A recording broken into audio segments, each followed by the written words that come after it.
The demure princess of Momochi house. हमारे second episode की शुरुआत हेमामारी से होती है, जहाँ पर हमें दिखाई देता है कि वो बिस्तर पर सो रही होती है और कल के बारे में सोच रही होती है कि कल उसके साथ क्या क्या हुआ और किस तरीके के स्पिरिट और घोस्ट उसके घर पर रहते हैं।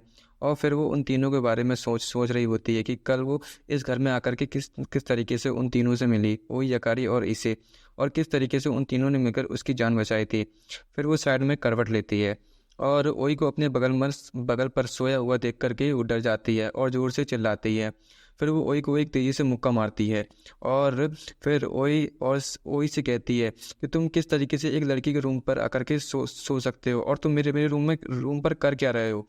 फिर ओई ओई कहता है कि कल रात को मुझे बहुत ज़्यादा ठंड लग रही थी, तो फिर मैं तुम्हारे रूम पर आकर सो गया ताकि मुझे अच्छी नींद आ सके। फिर हेमामारी कहती है कि तुम ऐसा कैसे कर सकते हो, किसी लड़की के रूम पर आकर तुम्हें नहीं नहीं सोना चाहिए, और तुम्हें ठंड लग रही थी तो इसमें मैं क्या कर सकती हूँ। मैं जानती हूँ तुम किंग ऑफ क्रीपर हो, कल रात को भी तुमने मुझे किस किया था। फिर हेमामारी एक रूम पर चली आती है और देखती है कि ये रूम तो बहुत ज़्यादा साफ़ है। फिर वहाँ पर यकारी आ जाता है और उससे बोलता है यहाँ के सारे रूम इसी तरीके से साफ़ और क्लीन रहते हैं। और फिर हिमारी बोलती है अच्छा तो ऐसी बात है। फिर यकारी बोलता है तुम इस घर से जा कब रही हो। फिर हिमारी बोलती है ये घर मेरा है और तुम्हें इस बात की परवाह करने की कोई ज़रूरत नहीं है कि मैं इस घर से कब जा रही हूँ। मेरी जब मर्जी हुई तब मैं इस घर से जाऊँगी और इस घर से नहीं। तुम्हें ये बात बोलने की ज़रूरत मुझसे नहीं है। फिर यकारी उससे बोलता है इस बात की कौन परवाह करता है, तुम इस घर की क्या हो, और इस घर के मास्टर तो वही हैं, तुम नहीं। फिर हिमारी बोलती है ये घर मेरा है और वही का नहीं, और मैं इस घर की मालकिन हूँ और मुझे किराया चाहिए। फिर वहाँ पर वही आ जाता है और उससे कहता है मुझे माफ़ करना, तुम्हें पैसे चाहिए लेकिन मेरे पास पैसे नहीं हैं। फिर हिमारी बोलती है फिर तुम किस तरीके से अपनी बेसिक नीड को कवर करते हो। फिर वही बोलता है हमें इन सब की कोई ज़रूरत नहीं है। हमें जब पानी की ज़रूरत होती है यहाँ पर पानी है, यहाँ पर आग जलाने के लिए आग है, खाना पकाने के लिए, सो हमें इन सब की कोई ज़रूरत नहीं है। फिर हिमारी बोलती है लेकिन तुम्हें खाना खाने की ज़रूरत तो पड़ती है, वो सब सामान कहाँ से आता है। फिर वही बताता है उसे ये सब हमारे लिए यकाशी और कुछ घोस्ट स्पिरिट ले आते हैं, ये सब अपने आप ही यहाँ पर आ जाता है, तो इन सब की हमें कोई ज़रूरत नहीं पड़ती है। फिर हिमारी बोलती है इनकी बातें सुनकर तो ऐसा लग रहा है जैसे कोई छोटा बच्चा स्कूल की कोई कहानी सुना रहा हो, और फिर वो उनके स्कूल के बारे में पूछने लग जाती है तुम आखिरी बार स्कूल में कब गए थे, और तुम किसी स्कूल में जाते हो भी हो कि नहीं। फिर वही कहता है कि मेरे पास स्कूल पर जाने से भी ज़्यादा ज़रूरी काम है और मुझे स्कूल जाने की कोई भी ज़रूरत नहीं है। फिर हिमारी बोलती है कि तुम्हारे पास कोई काम है भी कि नहीं, कि यहीं पर टाइम पास करते रहते हो पड़े पड़े। चलो हम बाज़ार चलते हैं और कुछ सामान खरीद लेंगे और तुम्हारे लिए कोई जॉब भी देख लेंगे। फिर इसे बोलता है क्या तुम मास्टर से कोई जॉब करने की बोल रही, कोई छोटी मोटी जॉब करने की। मास्टर को किसी काम की कोई ज़रूरत नहीं है, मास्टर को इन सब की कोई ज़रूरत नहीं है क्योंकि हमारे पास बहुत पैसा है। और वो ये सब, और वो इतना कहते ही हिमारी के ऊपर एक छिपकली फेंक देता है, और ये देख कर के हिमारी डर जाती है और बहुत तेज़ी से चिल्लाती है और उससे कहती है निकल जाओ मेरे घर से। और उसके इतना कहते ही इसे बहुत तेज़ी से घर से फेंक दिया जाता है। और फिर ये सब देख कर के यकारी कहता है लगता है ये घर तुम्हारी बातें सुन कर के रिस्पॉन्ड कर रहा है और तुम्हारी सारी बातें सुन रहा है और तुम्हारी सारी बातें मान भी रहा है। और हिमारी बोलती है बिल्कुल पहले की तरह यह हुआ जैसे पहले हुआ था। फिर वही बोलता है क्योंकि तुम्हारे अंदर मोमोची ब्लड है और ये घर की तुम मालकिन हो, इसलिए तुम्हारी बातें सारी मान रहा है। फिर इतना सुनते ही हिमारी एक कबर्ड की तरफ इशारा कर कर उससे कहती है मूव, लेकिन वो कबर्ड मूव नहीं करता है। फिर वही कहता है लगता है ये चीज़ों पर काम नहीं करता। और फिर अचानक से वहाँ पर ईसे आ जाता है और उससे कहता है लगता है तुम्हारी सारी पावर ख़त्म हो गई है जो तुम्हारे अंदर अचानक से आ गई थी। फिर हिमारी फिर से उससे कहती है मेरे घर से बाहर निकल जाओ, और फिर उसके इतना कहते हैं फिर से वो तेज़ी से घर से बाहर फेंक दिया जाता है। फिर हिमारी कहती है पता नहीं ये कौन सी अजीब पावर मेरे अंदर आ गई है। फिर वो आराम करने के लिए दूसरे रूम की तरफ जा रही होती है, लेकिन वो अचानक से किसी अंधेरी जगह पर पहुंच जाती है और फिर वो बीती बातों के बारे में सोच रही होती है जो उसके साथ पहले हुआ था। और वो सोच सोच रही होती है कि उसके माँ बाप का इस घर से क्या नाता है, और उसके माँ बाप कौन थे, और वो इस घर में क्या कर रहे थे। और वो इस घर के बारे में सोच रही होती है कि ये घर पूरा मिस्ट्री से भरा हुआ है। मैं पिछले 1 हफ्ते से यहाँ पर हूँ, लेकिन मुझे इस घर के बारे में अभी तक कुछ कुछ भी नहीं पता। और सबसे बड़ी मिस्ट्री तो वही है, पता नहीं वो क्या है। और फिर वो उसे महसूस होता है कि लगता है वो किसी गलत जगह पर आ गई है। और फिर उसे उन तीनों की आवाज़ आने लग जाती है। और वो फिर वहाँ पर जाकर देखती है तो वो ओई को देखती है। ओई किसी बड़ी परेशानी में है और वो किसी दर्द में है बहुत ज़्यादा। तो फिर वो ओई से पूछती है कि तुम्हें क्या हुआ और तुम किस तरीके की परेशानी में हो और तुम्हें क्यों इतना दर्द दर्द हो रहा है, मुझे बताओ। फिर वो उससे बोलता है, मैं किसी भी तरीके की परेशानी में नहीं हूँ, मुझे इस सब की आदत है, तुम्हें परेशान होने की कोई ज़रूरत नहीं है। फिर हिमवारी वही से बोलती है, मुझे बताओ तुम किस तरीके की तकलीफ़ में हो, तुम मुझे बता क्यों नहीं रहे हो। और फिर वही बोलता है, ठीक है मैं तुम्हें बता देता हूँ। और फिर हिमानी बोलती है, मुझे पूरी सच्चाई जाननी है इस घर के बारे में और तुम्हारे बारे में। फिर वही उससे बोलता है, ठीक है मैं तुम्हें शुरू से सब कुछ बताता हूँ।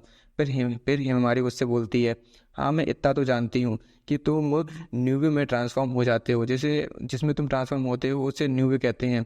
तो फिर वही बोलता है, हाँ ये सच है, जिसमें मैं ट्रांसफॉर्म होता हूँ उसे न्यूबी बोलते हैं। और मेरा उस पर पूरा कंट्रोल है, मैं जब चाहूँ न्यूबी में ट्रांसफॉर्म हो सकता हूँ और जब चाहूँ अपने ह्यूमन फॉर्म में वापस आ सकता हूँ। फिर हिमारी उससे बोलती है, तुम पहली बार कब न्यूबी में ट्रांसफॉर्म हुए थे।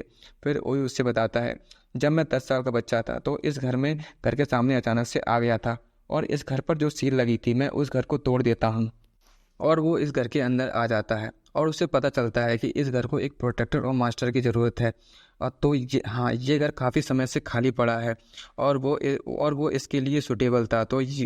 तो फिर वो घर उसको मास्टर के रूप में स्वीकार कर लेता है और वो नूबे में पहली बार ट्रांसफॉर्म होता है। तो फिर हिमारी बोलती है, ये सब मेरी ही गलती है। और फिर वही बोलता है, तुम्हें इस घर का मास्टर होना चाहिए था क्योंकि तुम्हारे अंदर मोची ब्लड है और तुम इसके लिए सूटेबल हो, मैं नहीं। पर इस घर ने मुझे इसके लिए ये स्वीकार कर लिया है। फिर हिमारी बोलती है, लगता है तुम्हारे कंधों पर बहुत सारी प्रॉब्लम्स हैं और तुम बहुत बड़ी जिम्मेदारी पर हो है। फिर वही बोलता है कि हाँ ये मेरी जिम्मेदारी भी है और जॉब भी, और मैं इसको बहुत अच्छे से करूँगा।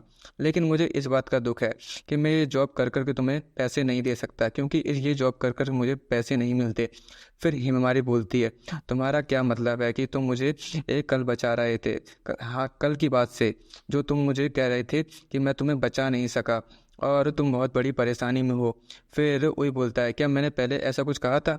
फिर हाँ फिर जब सीन अगले दिन पर शिफ्ट होता है और वो सुबह उठती है तो फिर से वो ओई के बारे में सोच रही होती है कि ओई किस तरीके की बड़ी जिम्मेदारी में है और वो किस तरीके की तकलीफ़ में है। और अचानक से रूम पर फूल आ जाते हैं चेरी ब्लॉसम के, और वो उन फूलों को देखती है और उससे अचानक से आवाज़ें आने लग जाती हैं।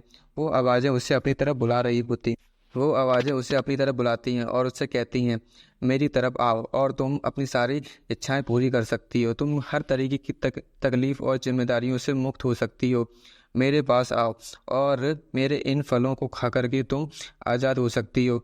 और पता नहीं उसे क्या हो जाता है और वो उस पेड़ की तरफ जाने लग जाती है और वो उस पेड़ की तरफ जा कर के एक फल को तोड़ लेती है और उसके फल तोड़ते ही वो फल का कलर चेंज हो जाता है। तो वो फल को नीचे गिरा देती है। फिर वहाँ से आवाज़ आती है कि तुम चोर हो, तुमने इस फल को चुराने की कोशिश करी है, मैं तुम्हें इस बात की सज़ा दूंगा और मैं तुम्हें मार दूंगा और तुम्हें इसकी कीमत अपनी आत्मा से चुकानी होगी। फिर वहाँ पर न्यूबे आ जाता है और हिमारी को बचा लेता है और वो हिमारी से कहता है, ये कोई पेड़ नहीं है, ये एक यकाशी है और ये तुम्हें मारने की कोशिश कर रहा है। मेरे साथ ही रहना और मुझसे दूर दूर मत जाना। फिर वो न्यूबे में ट्रांसफॉर्म होता है और और हिमारी से बोलता है, प्लीज़ मेरी तरफ मत देखो, तुम्हें मेरी तरफ देखने की कोई ज़रूरत नहीं है। और फिर वो उन दोनों को बुलाता है और कहता है, तुम दोनों मेरे पास आओ। और उसके इतना कहते ही ईसे और यकारी उसके सामने आकर खड़े हुए हो जाते हैं और उस पेड़ पर अटैक कर देते हैं। और फिर यकारी बोलता है, पता नहीं इन लोगों को हमसे क्या परेशानी है, बार बार हमें परेशान करने के लिए आ जाते हैं, ये पक्का मोमोची ब्लड के पीछे पड़े हुए हैं। और फिर वो उन दोनों उस पर अटैक कर देते हैं। ईसे और यकारी उन दोनों को वो दोनों मिलकर उस पेड़ को रस्सी से बांध लेते हैं अलग अलग। और फिर थोड़ी देर बाद उस पर वही अटैक कर देता है और उसके अटैक करते ही वो पेड़ बिल्कुल पहले की तरह ही गायब हो जाता है, जिस तरीके से वो पहले बिल्कुल गायब हो गया था। फिर अचानक से वो लोग रूम पर आ जाते हैं और सारा मामला शांत हो जाता है। फिर वही हिमवारी से पूछता है कि ये सब तुम पर बार बार क्यों अटैक कर रहे हैं। फिर यकारी बोलता है ये सब मोमोची ब्लड के पीछे पड़े हुए हैं और इन सब सभी को मोमोची ब्लड और मोमोची आत्मा चाहिए। फिर लगता है कि ये सब मोमोची ब्लड के पीछे हैं। फिर वहाँ पर वही गिर जाता है और अचानक से ज़मीन पर लेट जाता है। फिर उससे यकारी कहता है लगता है तुमने अपनी पावर का बहुत ज़्यादा इस्तेमाल कर लिया, तुम्हें आराम करने की ज़रूरत है। फिर वही उससे बोलता है नहीं, मैं ठीक हूँ, मुझे इस सब की कोई ज़रूरत नहीं है। फिर हिमवारी बोलती है ये सब मेरी मेरी गलती है, लगता है मैं तुम पर एक बोझ हूँ। फिर वही बोलता है ऐसी कोई कोई बात नहीं है, तुम मेरे साथ रहो, तुम्हारी इस स्माइल देखकर ही मैं खुश हो जाता हूँ, तुम्हें यहाँ से कहीं जाने की कोई भी ज़रूरत नहीं है। फिर हिमारी बोलती है बस एक स्माइल से ही तुम खुश खुश हो जाते हो, तुम सच में बहुत अजीब अजीब इंसान हो। और ये सब बोलकर वो दोनों हंसने लग जाते हैं। फिर अचानक से फिर वहाँ पर एक फूल की पंखड़ी आ जाती है। फिर हिमारी बोलती है इस बार तो ये असली है ना। फिर वही बोलता है हाँ, ये इस बार ये असली है। फिर हिमारी बोलती है चलो हम बाहर चलते हैं पिकनिक मनाने के लिए। और वो उसका हाथ पकड़कर उसे गेट के बाहर ले जाने की कोशिश करती है, लेकिन वही गेट के बाहर नहीं नहीं जा पाता है घर से बाहर, क्योंकि वो उस घर में फंस जाता है। और वो उससे बोलता है कि मैं इस घर के बाहर नहीं जा सकता, क्योंकि इस घर का मैं मास्टर हूँ और इस घर का प्रोटेक्टर, ये घर मुझे कहीं बाहर नहीं नहीं जाने देगा। और फिर हिमारी बोलती है मैं ये बात मानने से इनकार करती हूँ। और फिर से उसका हाथ पकड़कर वो खींचने लगती है, लेकिन वो बाहर नहीं जा पाता। फिर हिमवारी ओइस से बोलती है तुम कब से इस घर में फंसे हुए हो। फिर वही बोलता है 7 साल से मैं इस घर पर फंसा हुआ हूँ। फिर हिमवारी बोलती है जब तुम 10 साल की थी तब से तुम इस घर पर फंसे हुए बिल्कुल अकेले। फिर वहाँ पर यकारी आ जाता है और उससे बोलता है कि कोई अकेला नहीं है, हम इसके साथ हैं। और फिर इसे भी बोलता है कि हाँ हम उसके साथ हैं। फिर हिमारी बोलती है वही एक इंसान है, तुम इंसान नहीं हो। फिर वो दोनों बोलते हैं कि हम इंसानों से ज़्यादा हैं, हम उसके साथ हमेशा रहेंगे उसके मरने तक। इंसान कभी भी इतना नहीं जी सकते, लेकिन हम जी सकते हैं, क्योंकि हम इसेकाई हैं और हम हमेशा इनके साथ ही रहेंगे। और फिर सीन शिफ्ट होता है, हमें हमारी बाज़ार में दिखाई देती है। और फिर अचानक से उसे एक आदमी की आवाज़ आती है और उससे वो कहता है कि लगता है तुमने अपना हैंकरचिप गिरा दिया। और फिर हिमारी उससे बोलती है सॉरी। और फिर वो हिमारी के पास आके आगे बोलता है तुम यहाँ पर क्या कर रही हो। फिर हिमारी बोलती है मैं यहाँ के एक स्कूल में शिफ्ट हुई हूँ। और फिर वो हिमारी से बोलता है मैं इस स्कूल का टीचर हूँ, तुम्हें कोई भी ज़रूरत हो तो मुझसे मुझसे बताना। फिर वो लोग एक जगह पर आकर के खाना खाने लगते हैं, हिमारी खाना खाने लगती है और उससे ओई के बारे में सारी बातें बताती है। फिर वो बोलती है कि ओई बहुत ज़्यादा बड़ी परेशानी में है। फिर वो ओई से बोलता है फिर वो हिमारी से बोलता है ये लगता है तुम अपने दोस्त के बारे में कुछ ज़्यादा ही टेंशन ले रही हो, लेकिन तुम्हें इसकी कोई भी ज़रूरत नहीं है टेंशन लेने की, तुम उसकी मदद कर सकती हो और तुम्हें इस बात की टेंशन नहीं लेनी चाहिए। फिर वो ओई के बारे में सोचने लगती है और उसका शुक्रिया अदा करती है। फिर वो वहाँ से जाने लग जाती है। फिर सीन ओई पर शिफ्ट होता है। फिर ओई कहता है कि लगता है वो नहीं आने वाली। फिर यकारी उससे बोलता है कि क्या तुम्हें उस लड़की की चिंता हो रही है, तुम्हें तो उस लड़की को इस घर से दूर रहने के लिए कहा था। फिर वहाँ पर इसे भी आ जाता है। फिर यकारी उससे बोलता है यदि तुम्हें उस लड़की की इतनी ही चिंता हो रही है तो मैं इसे को उसे लाने के लिए भेज देता हूँ, वो उसे ले आएगा। तो फिर वही उससे बोलता है इसकी कोई भी ज़रूरत नहीं है और वो घर के अंदर जाने लग जाता है। फिर वहाँ पर अचानक से हिममारी आ जाती है बहुत सारा सामान लेकर के, और वो सारा सामान वो ओई के ऊपर गिरा देती है और वो सारा सामान वहाँ पर ही बिखर जाता है। पर ओई उससे बोलता है ये सब क्या है। फिर हिममारी उससे उससे बोलती है ये सब घर पर रहने के लिए बहुत ज़रूरी है और ये सब सामान हमारे ही काम आएगा। फिर ओई उससे बोलता है ये सब क्या है। तो फिर वो बोलती है कि ये तुम्हें दिखाई दे रहा है ये सब क्या है। फिर हिमवारी बोलती है मैं तुम्हारे साथ ही रहूँगी, मैं तुम्हें छोड़ करके कभी नहीं जाऊँगी। तो फिर वही उसे गले से लगा लगा लेता है और वो सब देख करके स्माइल करने लग जाते हैं यकारी और इसे, और वो घोस्ट स्पिरिट्स भी। और फिर सीन दूसरी जगह शिफ्ट होता है और हिमवारी का चेहरा बहुत ज़्यादा लाल हो जाता है।